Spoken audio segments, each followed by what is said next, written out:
The Omega Institute for Holistic Studies is a nonprofit educational retreat center in Rhinebeck, New York, founded in 1977 by Stefan Rechtschaffen and Elizabeth Lesser, coming off the heels of a spiritual movement that grew throughout the 1960s. And they saw society as one that was really ripe for exploring holistic and sustainable ways of living.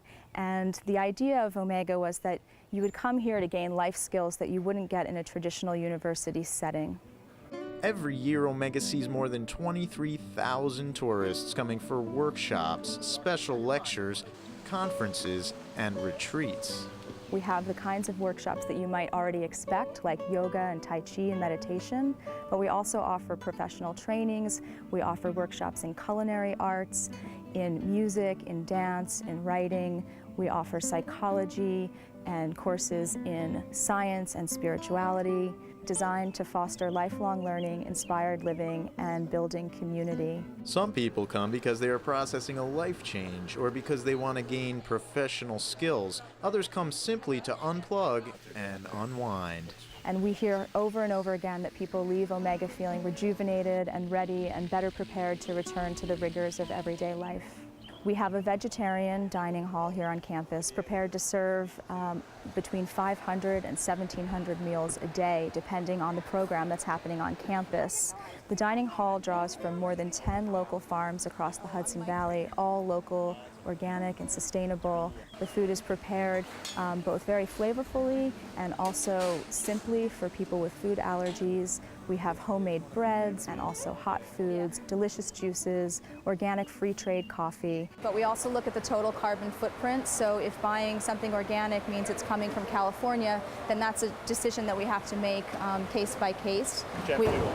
Yes, jet fuel. And we really do emphasize supporting the local community. We believe in buying local first, so we try to buy all organic and local, and sometimes we have to make some difficult decisions. The Omega Garden grows sustainable organic food, and because they serve such a high volume of guests every day on the campus, the garden is not able to sustain the dining hall, so it is primarily ornamental, and fresh herbs and greens are typically used in the cafe setting.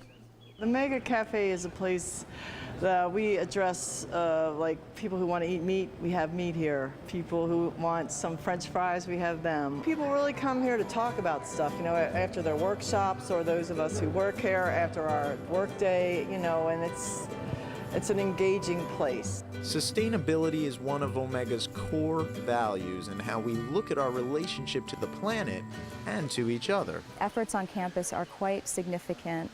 We have just built the Omega Center for Sustainable Living, one of the greenest buildings in America. The primary function is to reclaim the water used on campus. The way that the Omega Center for Sustainability purifies the water, reclaims the water that we use on campus, anywhere from 20,000 to 50,000 gallons of water a day, is done by what's called an eco-machine.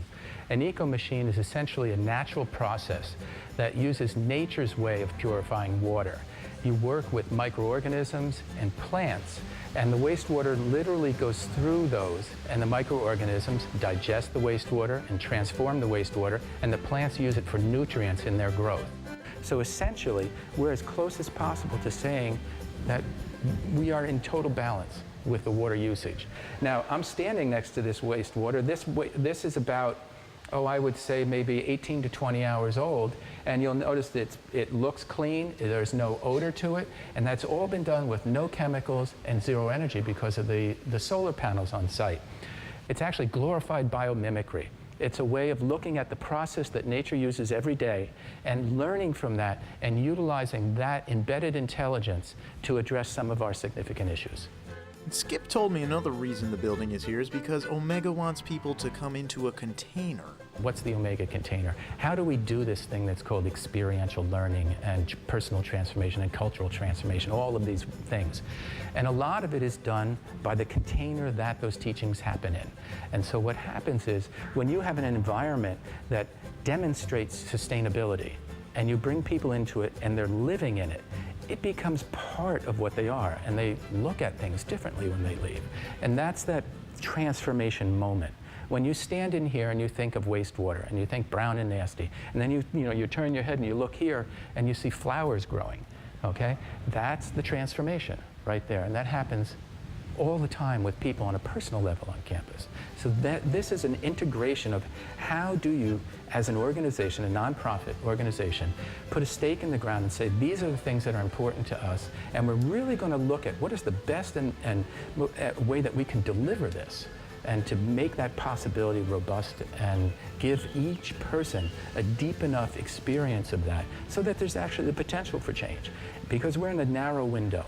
We're in a window that allows us a certain amount of time to look at these issues before it's too late. There's an acceleration that's happening. And in that acceleration, there's a moment for us. And this is that moment.